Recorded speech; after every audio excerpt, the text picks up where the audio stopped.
Hello and welcome to Jeet stories. जैसा मैं हर बार कहता हूँ, परेशानी हो तो लिखेंगे क्वेश्चन जीत @gmail.com पर, और आपको कोई अचीवमेंट है तो आप लिखेंगे आंसर जीत @gmail.com पर। और अगर आपके पास कोई सजेशन है, कोई क्वेरी को जो लोग पूछते हैं उसके बारे में कुछ आपकी फीडबैक है तो आप लिख सकते हैं आंसर जीत @gmail.com पर। चलिए आज का एपिसोड शुरू करते हैं। आज का एपिसोड, यार लाइक और सब्सक्राइब नहीं कर रहे हो आप लोग, प्लीज़ कर दिया करो यार, मैं भूल जाता हूँ बार बार कहना, ठीक है। तो आज का एपिसोड शुरू करते हैं। आज का एपिसोड है जैसे हर बार होता है 2 चैप्टर्स, एक इंस्पिरेशनल स्टोरी और दूसरा लीन ऑन मी। आज की inspirational story super inspiring real life inspirational story है, और आज की लीन ऑन मी में एक जनरेशन गैप है माँ बाप और बच्चों के बीच में, बहुत ज़बरदस्त वाला जनरेशन गैप है, उसके बारे में डिस्कस करेंगे। तो आज की पहले कहानी शुरू करते हैं। आज की कहानी है, आज का कहानी का मेन किरदार जो हीरो है आज की कहानी का, वो रियल लाइफ हीरो जो है उनका नाम है एड शीरन। जी हाँ, जो पाश्चात्य संगीत में शौक़ रखते हैं, जो पॉप म्यूज़िक में शौक़ रखते हैं, उनको वो तो जानते होंगे इनको।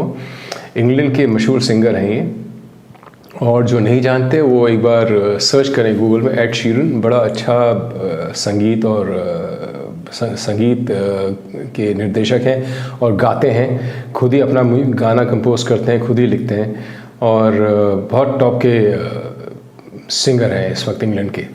तो इनका जो जीवन है ना, कुछ क्रिस गार्डनर, आपको याद है क्रिस गार्डनर की कहानी?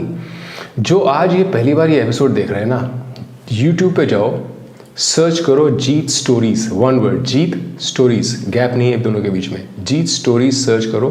वहाँ पे शुरू में कुछ जीत मूवी और ये सब आएगा, उसके बाद जीत स्टोरीज़ में जाना और वहाँ देखना कई सारी इंस्पिरेशनल स्टोरीज़ है, बहुत सारी, और कुछ क्वेश्चन आंसर्स भी हैं, कुछ लोगों ने सवाल करे, वो उससे भी आप बहुत कुछ सीख सकते हो। तो उन इंस्पिरेशनल स्टोरीज़ में एक है मेरी फेवरेट क्रिस गार्डनर की कहानी, जो कि एक बिल्कुल बेघर इंसान थे, अपने 5-6 साल के बच्चे के साथ सड़कों पे, मेट्रो स्टेशन पे, जगह जगह पे रहते थे, और आज एक $multi-million की कंपनी चला रहे हैं। वैसी ही कुछ कहानी है इनकी भी, एड शीरन की। एड शीरन का जन्म हुआ सफेक, इंग्लैंड में सफेक काउंटी है, सफेक करके, वहाँ पे इनका जन्म हुआ। ये जब करीब 13 साल के थे तब इन्होंने अपना स्कूल छोड़ दिया।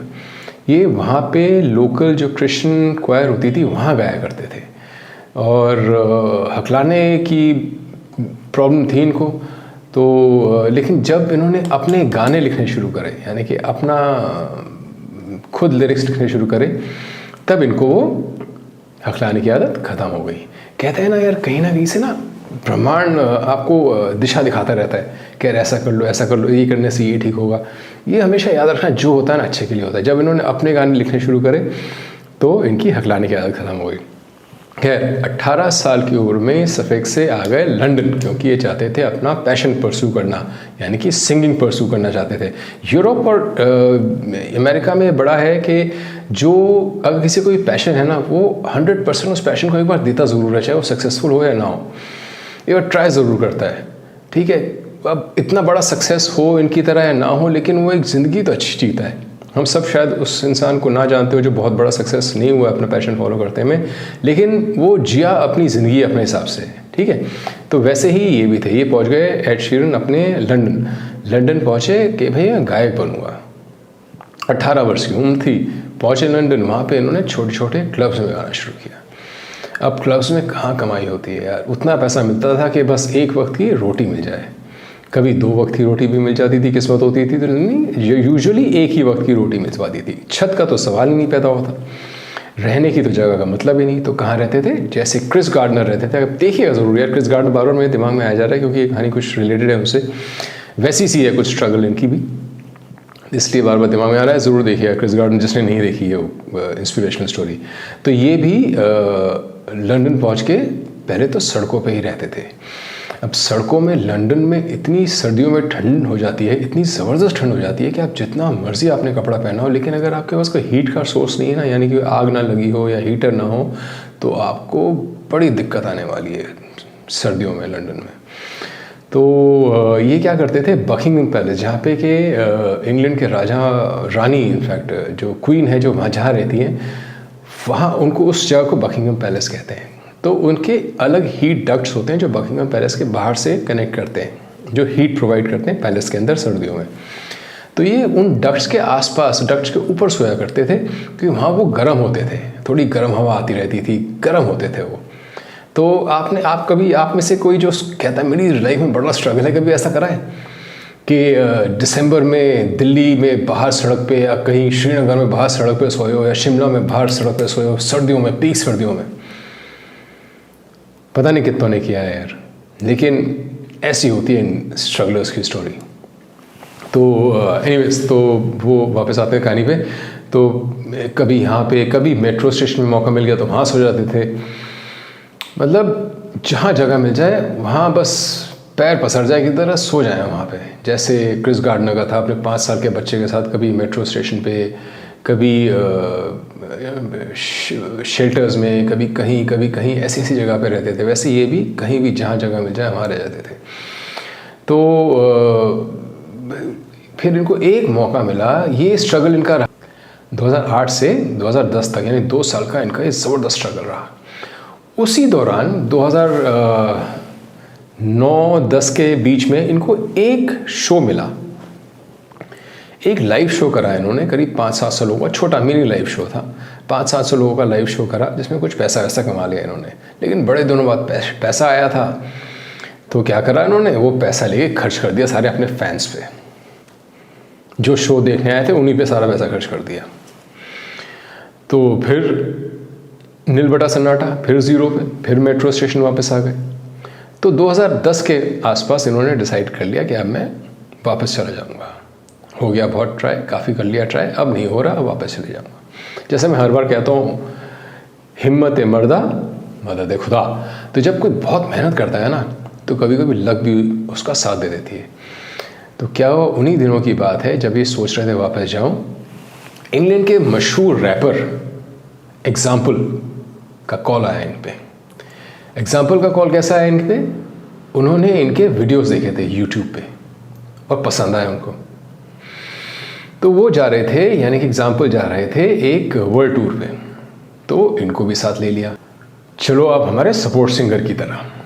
तो गए। सपोर्ट सिंगर क्या होता है? सपोर्ट सिंगर वो होता है जब मेन सिंगर नहीं गा रहा होता है, तो सपोर्ट सिंगर आके क्राउड को एंटरटेन करता है। तो जब उन्होंने सपोर्ट सिंगर के रोल में गए वहाँ पे और लोगों को एंटरटेन करना शुरू किया, तो लोगों को बड़ा पसंद आया। इनके व्यूअर्स एकदम से बढ़ गए, यूट्यूब पे लाखों व्यूज़ आने लगे इनके रोज़ के।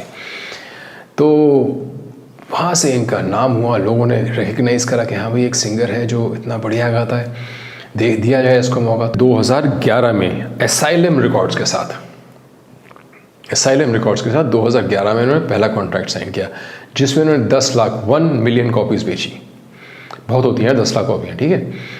तो वहाँ से इनको रिकग्निशन मिली। फिर की घूमने वाली बात होती है।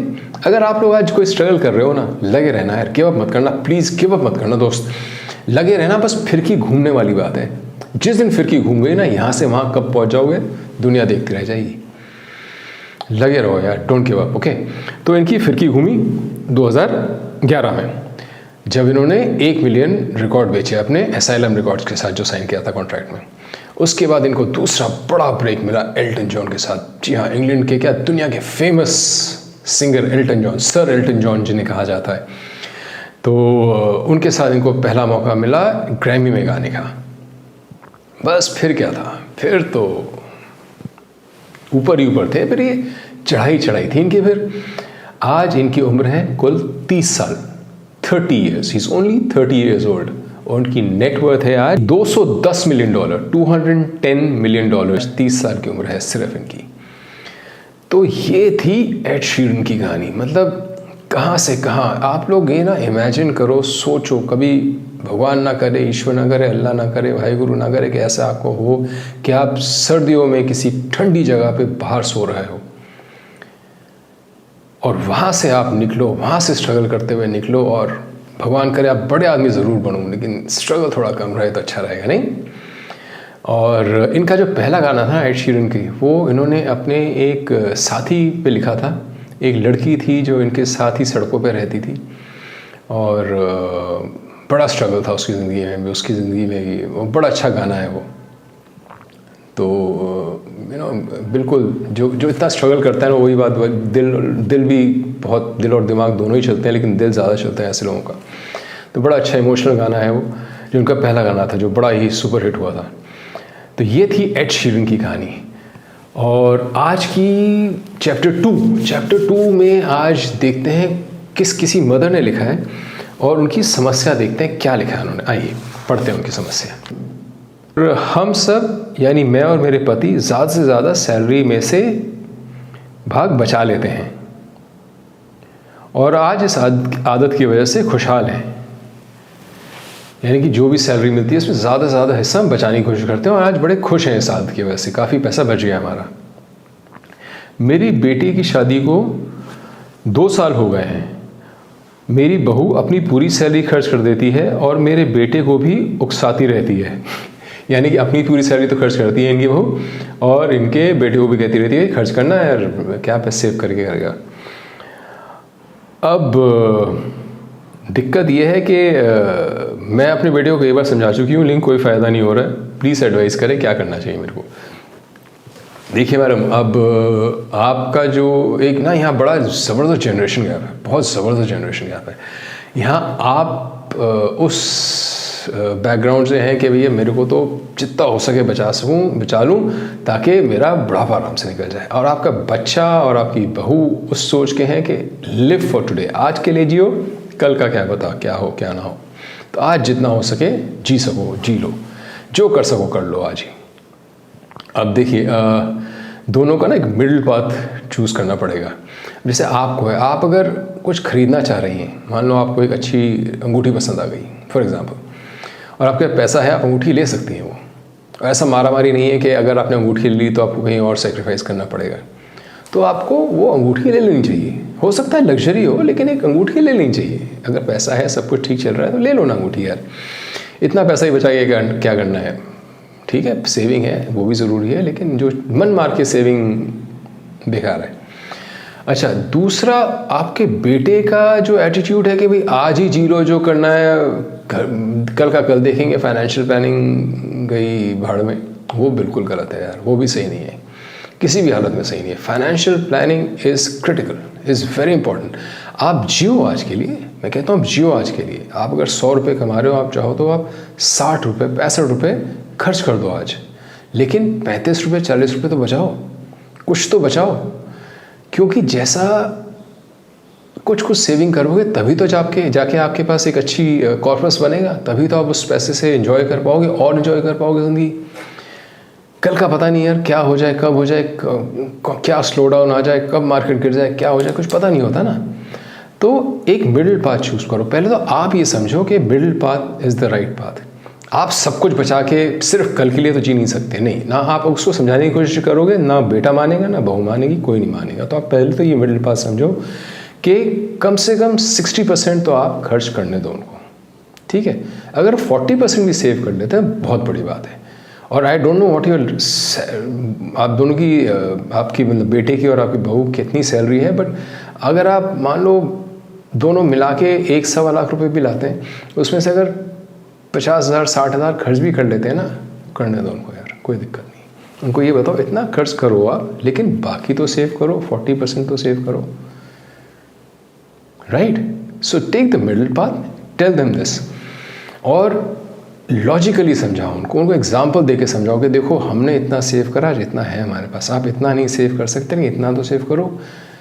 उनको इन्फ्लेशन समझाओ कि भैया हर साल कम से कम 7-8-10% इन्फ्लेशन रेट है, उसको तो आप बीट करो, उतना तो सेव करो। आज हमने अगर घर, मान लो अपना घर लिया है 1 करोड़ में, just for the example 1 crore में लिया है, तो शायद आज से 20 साल बाद लोगे तो वही घर आपको 2-2.5 करोड़ में मिलेगा। तो इस तरह से सेविंग इज़ वेरी क्रिटिकल। तो इस तरह से समझाओ उनको, और नहीं समझ आती तो मेरी बात करो, मैं समझाता हूँ उनको, 2 मिनट में समझा दूँ, कोई दिक्कत नहीं आएगी, ठीक है। तो लिखिएगा ज़रूर, बताइएगा कैसा रहा क्या रहा। तो ये था आज का एपिसोड दोस्तों, और जैसा मैं कह रहा था, सब्सक्राइब लाइक ज़रूर करना है यार। और दूसरा, ये अगर दूसरा एपिसोड क्रिस गार्डनर वाला एपिसोड नहीं देखा है तो जीत स्टोरीज विदाउट गैप जाओ और सारे एपिसोड्स देखो, वहाँ पे बड़े अच्छे एपिसोड्स हैं यार, मतलब इतने इंस्पायरिंग हैं। और कुछ ऐसी क्वेरीज़ हैं, ऐसी समस्याएं इन लोगों ने लिखी हैं जो कि आपके लिए भी एक लेसन हो सकता है, आपके आसपास के लोगों के लिए लेसन हो सकता है। अगर किसी की समस्या है तो उनको बोलो, लिखेंगे मेरे को, ठीक है। तो ये था आज का एपिसोड। मिलते हैं अगले एपिसोड में। जय हो, till we meet again, bye.